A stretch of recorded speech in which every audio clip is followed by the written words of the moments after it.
오늘 우리에게 주시는 하나님의 말씀은 여호수아 22장 22절부터 29절까지 말씀입니다. 전능하신 자 하나님 여호와, 전능하신 자 하나님 여호와께서 아시나니 이스라엘도 장차 알리라. 이 일이 만일 여호와를 거역함이거나 범죄함이거든 주께서는 오늘 우리를 구원하지 마시옵소서.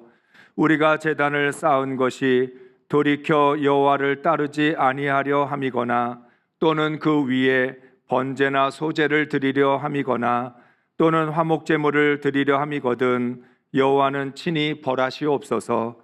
우리가 목적이 있어서 주의하고 이같이 하였노라. 곧 생각하기를 후일에 너희의 자손이 우리 자손에게 말하여 이르기를 너희가 이스라엘 하나님 여호와와 무슨 상관이 있느냐. 너희 루벤 자손 갓 자손아, 여호와께서 우리와 너희 사이에 요단으로 경계를 삼으셨나니 너희는 여호와께 받을 분깃이 없느니라 하여 너희의 자손이 우리 자손에게 여호와 경외하기를 그치게 할까 하여 우리가 말하기를 우리가 이제 한 제단 쌓기를 준비하자 하였노니 이는 번제를 위함도 아니요 다른 제사를 위함도 아니라 우리가 여호와 앞에서 우리의 번제와 우리의 다른 제사와 우리의 화목제로 섬기는 것을 우리와 너희 사이와 우리의 후대 사이에 증거가 되게 할 뿐으로써 너희 자손들이 후일에 우리 자손들에게 이르기를 너희는 여호와께 받을 분깃이 없다 하지 못하게 하려 함이라.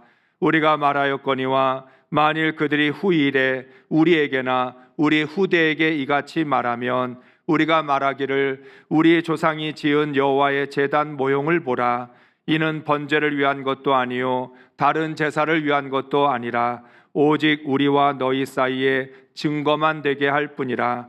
우리가 번제나 소제나 다른 제사를 위하여 우리 하나님 여호와의 성막 앞에 있는 제단 외에 제단을 쌓음으로 여호와를 거역하고 오늘 여호와를 따른 데에서 돌아서려는 것은 결단코 아니라 하리라. 아멘. 할렐루야. 계속되는 강추위 속에서도 잘 믿고 잘 사셨습니까? 한 주간 동안 예배에 대하여 진지하게 고민하셨습니까? 일부 예배를 보니까 즉각적으로 순종하시는 분들이 있었습니다. 다른 때보다 앞자리에 나와서 하나님을 예배하는 그런 분들이 계셨습니다. 고민이 고민으로만 끝나는 게 아니라 행동으로 이어져야 되겠죠. 한 주간 동안 내가 하나님을 어떻게 예배할까 준비를 했으면 그 준비된 것이 예배의 자세와 태도로 드러나야 될 줄로 믿습니다. 하나님은 하나님께 참된 예배를 드리려고 노력하는 사람을 기뻐하십니다. 부모도 자녀들이 부모에게 잘하려고 노력하면 얼마나 예뻐요. 실제로 잘할 수도 있고 못할 수도 있는데 그건 중요하지 않잖아요. 노력하는 것, 그런 자세가 너무나 예쁜 거죠. 하나님도 우리가 하나님을 온전하게 예배하려고 노력할 때, 하나님께 참된 예배를 드리려고 고민할 때 그 모습을 바라보면서 기뻐하실 줄로 믿습니다. 더 깊이 고민하고 더 간절하게 노력하는 거룩한 예배를 드리는 예배자가 되시기를 바랍니다. 예배는 하나님께 드리는 것이기에 예배의 주권은 하나님께 있습니다. 모든 건 하나님이 결정하십니다. 예배에 있어서 우리가 결정할 수 있는 것은 아무것도 없습니다. 하나님께서 우리의 찬양과 감사와 경배를 받으실지를 결정하십니다. 우리가 마음과 뜻과 정성을 다하여 하나님을 예배했어도 하나님께서 우리의 마음과 뜻과 정성을 인정하지 않으면 소용이 없습니다. 따라서 예배는 내 기준에 맞춰서 드리는 게 아니라 하나님의 기준에 맞춰서 드려야 합니다. 여러분, 가정에서 식사를 준비할 때 어떤 기준으로 준비를 하죠? 먹을 사람을 기준으로 식사를 준비합니다. 식사를 준비하는 사람의 입장에서는 이렇게 반찬을 하면 간편한데, 이렇게 준비하면 쉬운데, 그래도 먹을 사람들을 생각하면서 그 사람의 입맛에 맞춰 주려고 준비를 합니다. 그래서 고민을 합니다. 여러분이 혼자 먹을 때는 고민하지 않잖아요. 있는 거 갖고 먹으면 되지. 그런데 누구 한 사람이 더 있게 되면 그 사람이 뭘 좋아하는지를 한 번 더 생각하게 되고, 이 음식이 그 입에 맞을지에 대해서 고민하게 됩니다. 사실 서로 입맛이 다르고 간도 다르죠. 어떤 사람은 짜게 먹고, 어떤 사람은 싱겁게 먹고, 어떤 사람은 맵게 먹고, 어떤 사람은 달게 먹고, 다 다릅니다. 그러니까 식사를 한 끼 준비한다는 게 쉬운 일은 아니죠. 평생 식사를 준비하면 평생 고민을 하게 됩니다. 왜 그럴까요? 먹는 사람이 맛있게 먹을 수 있도록 하기 위해서입니다. 여러분, 선물을 준비할 때 선물을 어떻게 준비하시죠? 받을 사람이 좋아하는 걸 준비합니다. 내가 좋아하는 걸 주는 게 아니라 선물을 받을 사람이 뭘 좋아할까? 그거 생각하고 고민하면서 선물을 준비합니다. 그렇다면 예배는 하나님께 드리는 건데, 우리의 예배를 받으실 하나님의 기준은 왜 생각하지 않죠? 과연 오늘 우리가 드리는 이 예배를 하나님이 기뻐하실까? 하나님이 우리의 찬양과 감사와 경배를 받으실까? 당연히 고민해야 합니다. 여러분이 노래방에 가서 노래를 부르면 고민하지 않고 내가 좋아하는 노래를 부르면 됩니다. 그런데 하나님을 찬양하는 건 내가 좋아하는 찬양을 부르는 게 아니라 하나님이 오늘 이 찬양을 받기를 원하시는지를 우리가 고민하고, 그리고 생각하면서 하나님을 찬양해야 된다는 거예요. 오늘 우리가 드리는 대부분의 모든 예배가 나에게 기준이 맞춰져 있습니다. 내가 좋아하면, 내가 하고 싶은 대로, 내 생각대로, 내 형편에 맞춰서 그렇게 예배를 드립니다. 분명히 예배는 하나님께 드리는 것이라고 했는데, 나를 예배하는 것처럼 모든 기준이 나에게 맞춰져 있습니다. 그렇다면 하나님은 그 예배를 받지 않으시는 것이고, 그러면 우리가 드리는 예배가 헛될 수밖에 없습니다. 우리는 매주일 예배를 드려야 합니다. 그런데 매 끼니마다 오늘 식사는 뭘 준비할까, 반찬은 어떻게 준비할까 고민하는 것처럼 매주일마다 드리는 예배에도 당연하게 고민이 있어야 합니다. 오늘 여러분들 거룩하고 정결한 심령을 준비하셨습니까? 예배를 드릴 준비를 하셨습니까? 정말 하나님의 기준에 맞춰서 준비하셨습니까? 하나님이 원하시는, 하나님이 받으시는 그런 예배를 준비해서 하나님께 예배를 드려야 합니다. 오늘보다 다음 주는 예배를 더 잘 드려야 합니다. 사람은 자신이 믿고 자신이 예배하는 대상을 닮아갑니다. 우리가 하나님을 믿고 하나님을 예배하면 하나님을 닮게 되어 있습니다. 만약에 여러분이 하나님을 참되게 예배하셨다면 예배가 끝날 때는 하나님을 닮아 있어야 합니다. 헛된 예배를 드리면 하나님을 닮을 수 없습니다. 내 기준에 맞춰서 내가 하고 싶은 대로 예배를 드리면 그 예배를 통해서는 하나님을 닮을 수 없습니다. 하나님이 기뻐 받으시는 참된 예배를 드릴 때 하나님의 마음을 품게 되고, 하나님의 성품을 담게 되고, 하나님의 속성을 담게 되는 은혜가 임하게 됩니다. 그러니까 예배를 드리고 나서 보면 내가 정말 하나님이 기뻐하시는 예배를 드렸는지 안 드렸는지가 확인이 될 수 있습니다. 예배가 끝나고 나가실 때 서로 얼굴 좀 쳐다보세요. 하나님을 얼마나 더 닮았나, 하나님의 성품을 얼마나 닮았나. 그런데 어때요? 예배 끝나고 나면 승질 부리고, 예배 끝나자마자 신경질 내고, 예배 끝나자마자 입에서 나오는 말이 거친 말이 나오면 그건 예배를 드린 게 아니죠. 하나님을 예배했는데 어떻게 우리 마음의 변화가 일어나지 않을 수 있습니까? 하나님을 찬양하고 감사하고 경배하고 하나님께 영광을 돌렸는데 어떻게 내 안에 변화가 없겠습니까?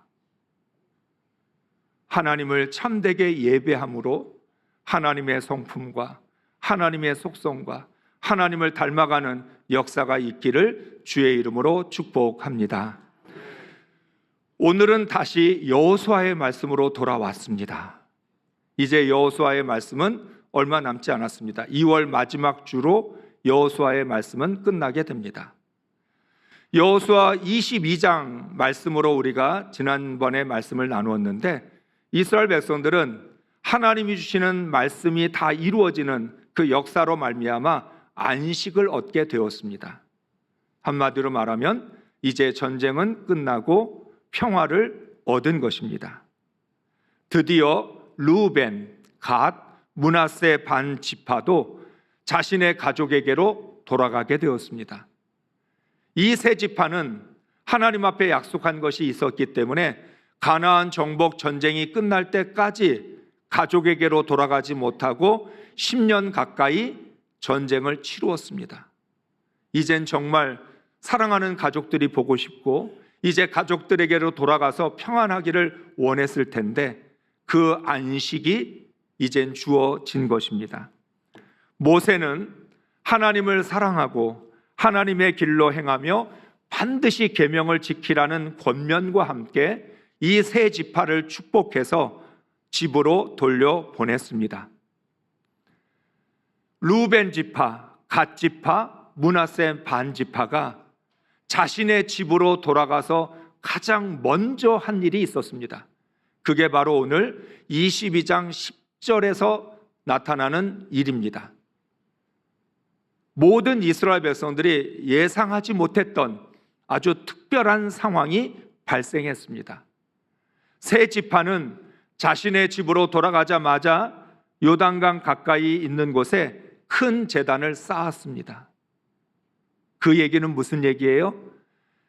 가나안 정복을 전쟁을 치르는 동안 그 세 지파의 마음속에는 우리가 집으로 돌아가면 제일 먼저 이 일을 해야 되겠다. 마음속에 작정한 일이 있었다는 거예요.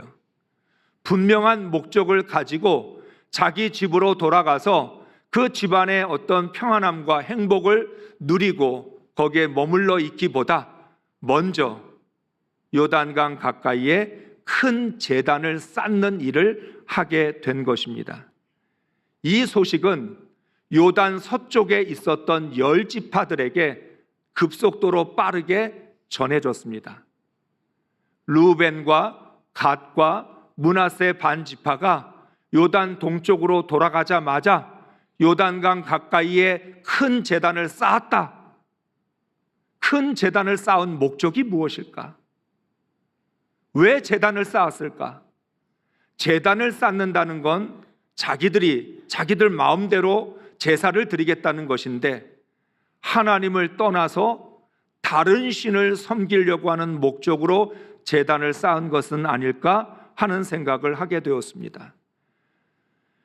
이스라엘의 제단은 하나님이 지정하셨던 중앙성소 실로였습니다. 실로에서 하나님께 제사를 드려야 합니다. 그렇기 때문에 다른 제단을 쌓는다는 것, 실로가 아닌 다른 장소에 다른 제단을 쌓는 건 다른 신을 섬기겠다는 뜻입니다.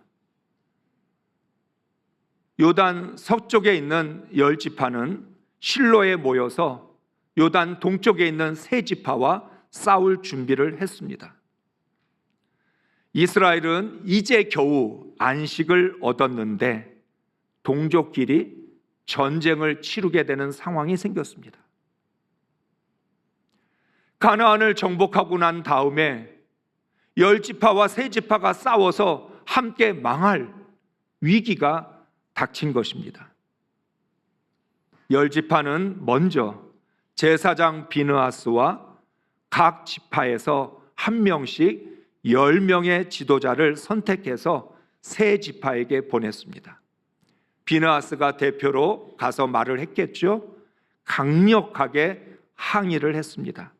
16절, 17절 말씀 메시지 성경으로 함께 읽겠습니다. 시작.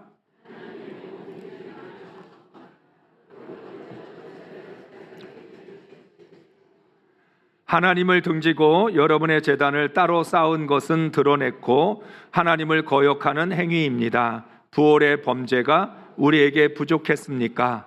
하나님의 회중에게 닥친 재앙의 여파를 우리가 여태 안고 살고 있고 오늘까지도 그 죄에서 벗어나지 못했습니다. 아멘. 민수기에서 시딤이라고 하는 장소에서 일어났던 한 사건을 예로 들면서 아주 강력하게 항의를 합니다.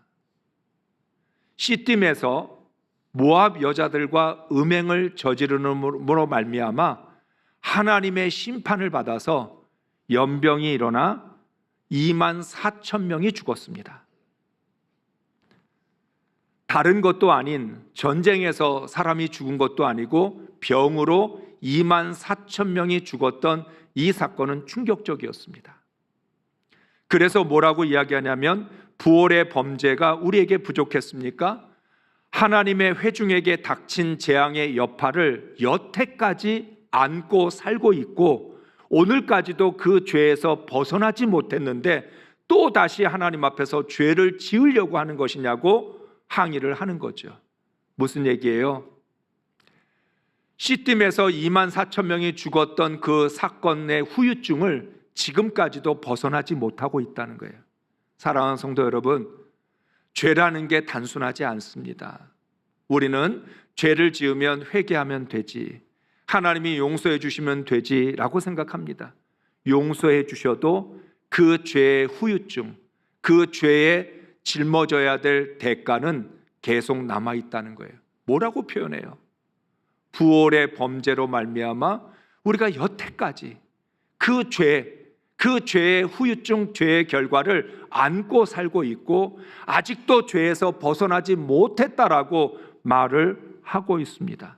그런데 지금 다른 제단을 쌓아서 하나님을 등지고 하나님을 거역하게 하려는 것이냐는 거죠. 너희가 죄를 지으면 그건 너희의 죄로 심판받는 것으로 끝나는 게 아니라 그 죄에 대한 모든 결과가 우리에게도 미친다는 거죠.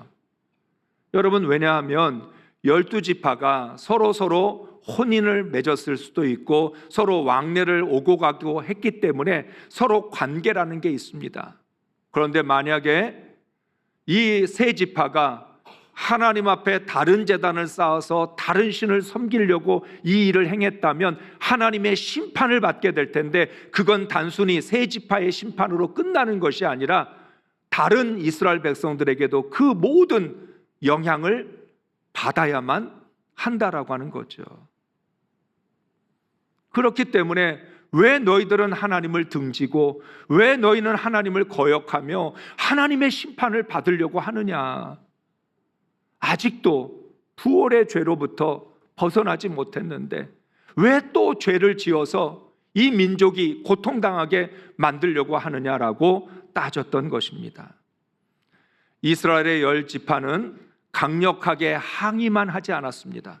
너희들 왜 그렇게 하느냐? 너희들 왜 죄를 지으려고 하느냐? 그렇게만 이야기한 것이 아니라 세 지파에게 하나의 제안을 합니다. 19절, 20절의 말씀을 읽습니다. 만일 당신들의 소유지가 깨끗하지 못하거든 주님의 성막이 있는 주님의 소유지로 건너와서 우리의 소유를 나누어 가지시오. 주 우리 하나님의 단 외에 당신들이 함부로 단을 쌓음으로써 주님을 거역하거나 우리를 거역하지 마시오. 세라의 아들 아간이 주님께 전멸시켜 바칠 물건에 대하여 큰 죄를 지어서 이스라엘의 온 회중 위에 진노가 내리지 않았소. 그의 죄 때문에 죽은 사람이 어디 그 한 사람뿐이요. 아멘. 10지파는 지나간 역사를 통해서 교훈을 얻었습니다. 부활의 죄로 말미암아 2만 4천 명이 죽고 아간이 범죄함으로 말미암아 아이성 싸움에서 죽었던 사람들, 그것들을 기억하면서 우리 다시는 죄짓지 말자. 하나님 앞에 죄짓지 말자. 그 죄의 대가가 너무 크고 죄의 고통이 너무 커서 아직까지도 그 죄에서 우리가 벗어나지 못하고 있는데 하나님 앞에 죄짓지는 말자. 이렇게 이야기를 합니다. 그러면서 만약에 요단 동쪽에 있는 세 지파가 하나님께 제사 드릴 장소가 없어서 또는 그곳이 너무 부정하고 더러워서 그곳에 살기가 어렵다면 주님의 소유지가 있는 하나님께 예배하는 성소가 있는 이쪽으로 요단 서쪽으로 넘어오면 우리가 땅을 나누어 주겠다라고 말을 합니다. 여러분, 정말 이건 놀라운 일이에요. 왜냐하면 땅을 분배하는 과정에서 땅이 우리에게 분배받은 땅이 크다 작다, 우리 땅이 너무 적으니까 더 달라, 이렇게 했던 사람들이에요. 저마다 자신들이 더 좋은 땅을 가지고 더 많은 땅을 가지려고 그랬던 사람들이에요. 그런데 요단 동쪽에 있는 세 지파에게 너희가 만약에 거기서 믿음 지키기 어려우면, 신앙 지키기가 어렵다라고 한다면 우리에게로 넘어와라. 하나님의 제단이 있는 하나님의 소유진 이 땅으로 오면 우리가 가지고 있는 땅을 너희들에게 나누어 주겠다라고 제안을 합니다. 그러니까 세 지파에게 하나님을 거역하고 반역하려고 하느냐라고 항의만 하는 게 아니라, 책망만 하는 게 아니라 대안을 제시하는데, 우리 땅 나눠줄 테니까 같이 살자. 이미 땅의 분배가 끝난 상황이기 때문에 다시 이 세 지파가 와서 땅을 다시 분배하려면 일이 너무 복잡하고 혼란스럽습니다. 그런데도 믿음을 위해서, 신앙을 지키기 위해서 그 혼란을 감수하고 내 것을 나누어주는 손해를 보는 일이 있다 할지라도 하겠다는 것입니다. 중요한 것은 땅이 아니라 하나님의 명령에 순종하는 것이었기 때문입니다. 신앙을 위하여 큰 땅을 갖는 것보다 작은 땅을 나누는 선택을 제안합니다. 가나안에 들어온 목적이 무엇이고 어떤 가치가 중요한지를 정확하게 이해했던 것입니다. 우리가 가나안에 왜 들어왔느냐? 신앙 지키려고, 하나님을 예배하고 하나님을 섬기고 하나님의 나라를 세우려고 이 땅에 들어왔지, 부자가 되려고 들어왔냐? 땅을 많이 갖고 그리고 우리가 여기에서 성공하려고 들어온 게 아니라, 우리가 들어온 목적은 신앙을 위해 들어왔고 하나님의 나라를 세우기 위해서 들어왔기 때문에 땅에게 가치가 있는 게 아니라 신앙에게 가치가 있어서 우리 땅 나눠줄 수 있다. 이 땅이 뭐가 중요하냐? 신앙을 지켜야지. 이러한 마음으로 이야기를 하는 것입니다. 이것이 바로 하나님께서 이스라엘 백성들에게 원하셨던 신앙의 자세였습니다. 모세가 이스라엘 백성들에게 율법과 규례를 가르쳤던 이유이기도 했습니다. 너희들의 목적이 뭐냐? 가치가 어디에 있느냐? 너희들은 어떤 방법으로 살아야 되고 어떤 자세를 가져야 되느냐? 모세가 끊임없이 하나님의 말씀을 가르쳤던 거죠. 하나님 앞에서 죄짓지 말고 땅을 다시 나누자는 제안은 하나님이 기뻐하시는 방법이었습니다. 단순히 세 지파를 향하여 분노를 쏟는 게 아니라 선택할 기회를 줍니다. 전쟁을 치르지 않고 해결하려는 지혜로운 태도를 보여줍니다. 이러한 제안을 듣고 세 지파가 응답을 합니다. 22절, 23절의 말씀을 읽습니다. 시작. 주 하나님은 전능하십니다. 주 하나님은 전능하십니다. 우리가 왜 그렇게 하였는지 주님은 아십니다. 같은 이스라엘 결의인 여러분도 알아주시기를 바랍니다. 우리가 한 이 일이 주님을 반역하거나 주님을 거역하는 일이었다면 주님께서 우리를 이렇게 살려두지 않으셨을 것입니다. 우리는 주님을 따르지 않고 등을 돌리려고 이 단을 쌓는 것이 아닙니다. 또 드리는 이 단을 번제와 곡식제사와 화목제사를 드리는 제단으로 사용하지는 않을 것입니다. 우리가 만일 이 단을 제단으로 쓸 목적으로 쌓았다면 주님께서 벌써 우리를 벌하셨을 것입니다. 아멘. 세 지파가 말합니다. 만약에 우리가 하나님을 거역하거나 반역할 목적으로 이 제단을 쌓았다면 제단을 쌓는 중에 하나님께 벌을 받았을 것이다. 아니면 제단을 다 쌓은 다음에라도 하나님의 심판을 받았을 것이다. 우리는 만약에 이것이 우리의 어떤 죄악의 마음, 다른 어떤 불순한 의도를 가지고 한 일이라면 하나님께 벌 받겠다. 하나님이 우리를 멸망하셔도 좋다. 그러나 하나님은 우리의 마음을 아신다. 하나님은 우리의 진심을 알고 계시기 때문에 하나님이 우리를 살려두셨다라고 말하면서 말합니다. 우리는 분명한 목적을 가지고 이 제단을 쌓았다는 거죠. 새 지파는 하나님께 제사를 드리는 제단이 아니라 증거의 제단으로 단을 쌓았습니다. 이 제단은 하나님께 제사를 드리는 목적이 아니라 하나님의 그 증거, 우리가 하나님을 믿는, 하나님을 경외하는 하나님의 백성이라는 것, 우리는 하나님께 예배하고 하나님을 제사하는 그런 백성이라는 것을 증거하기 위하여 이 단을 쌓았다는 거죠.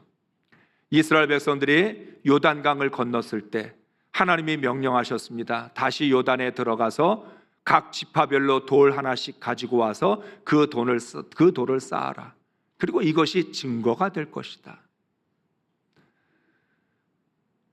요단을 건너고 쌓았던 그 돌이 하나님께서 우리를 요단 건너게 하셨다는 증거가 된 것처럼 이제는 이 제단이 증거의 제단이 되어져서 우리는 하나님의 백성, 하나님을 예배하는 자들, 하나님께 순종하며 하나님의 말씀으로 살아가야 되는 사람들이라고 하는 것을 가르쳐 줄 것이라고 말합니다. 27절, 28절의 말씀을 읽습니다. 시작.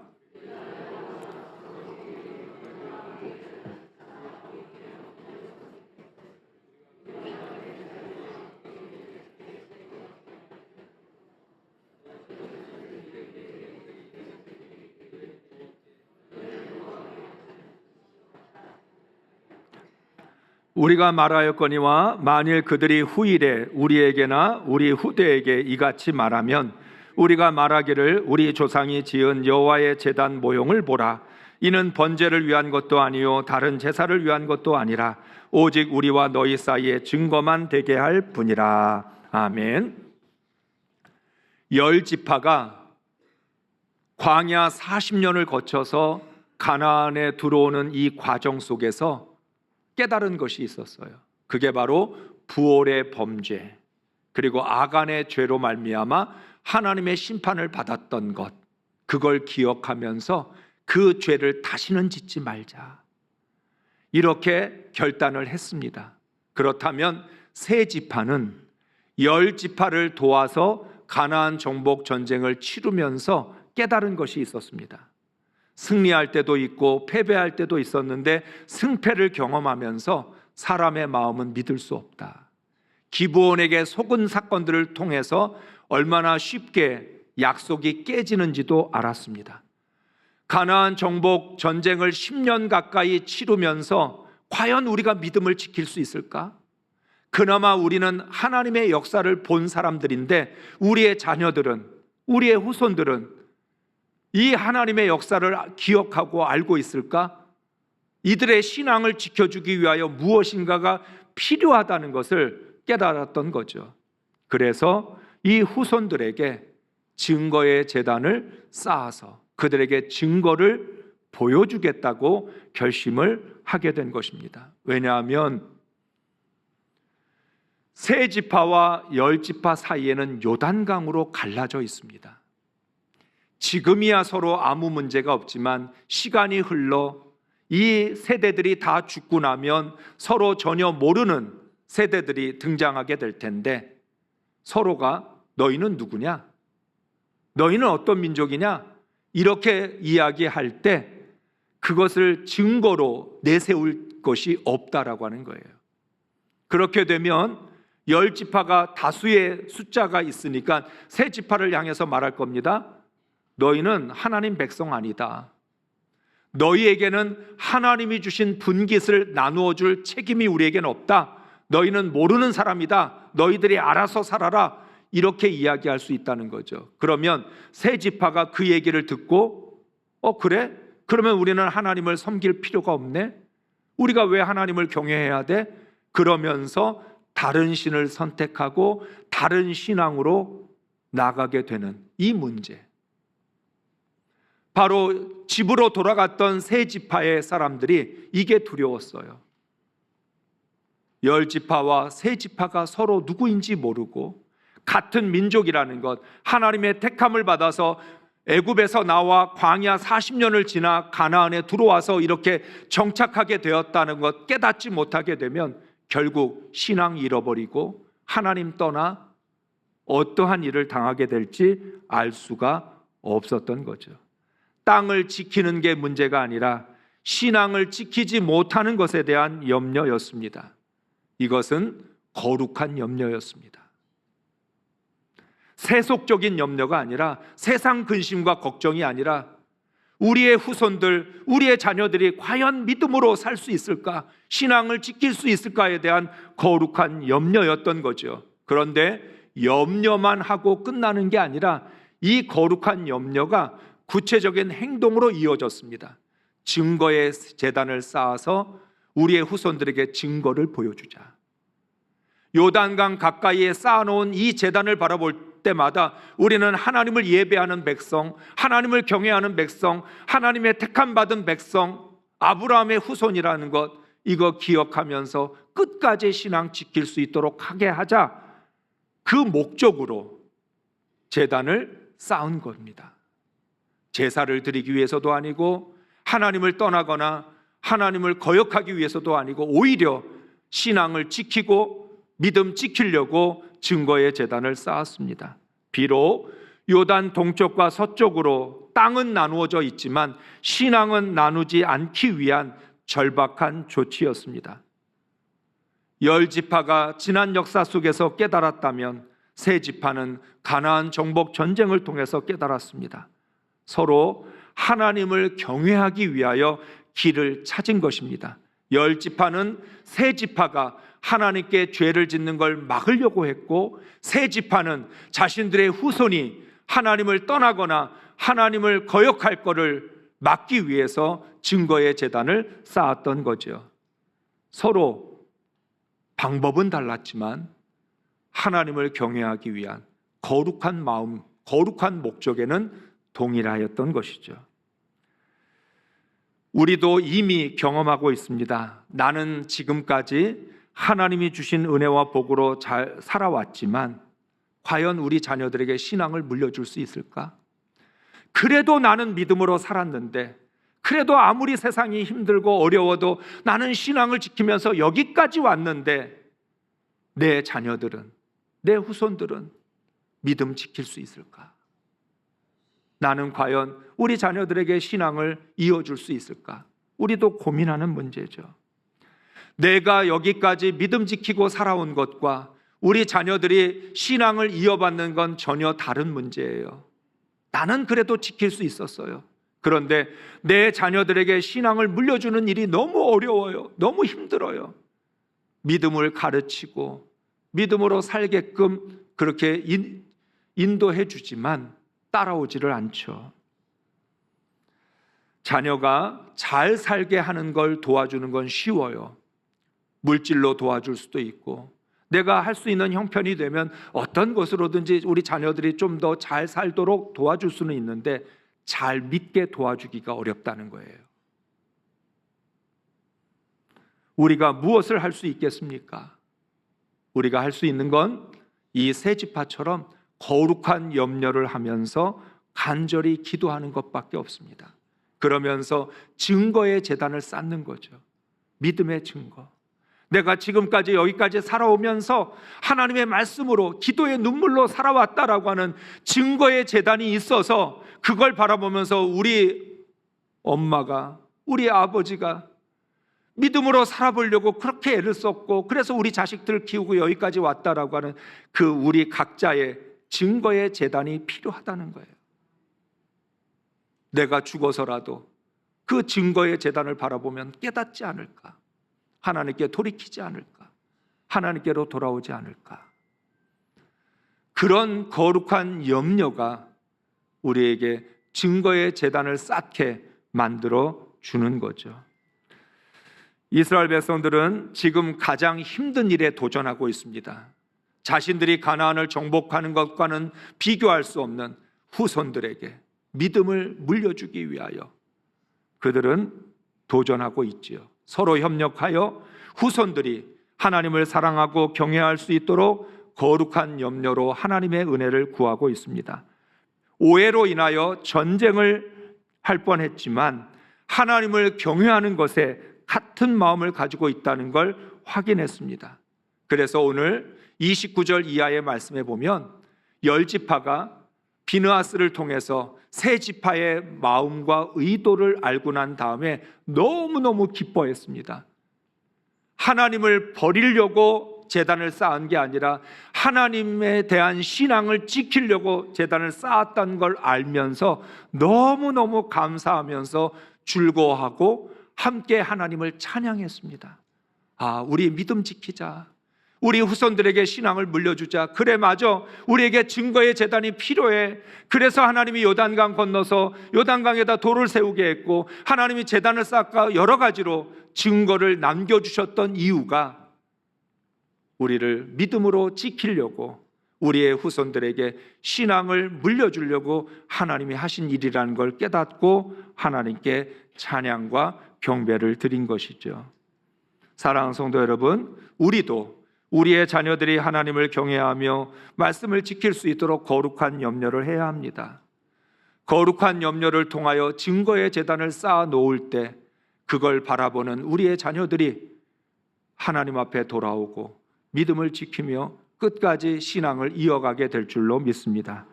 거룩한 염려를 통해 신앙의 유산이 이어질 수 있기를 주의 이름으로 축복합니다.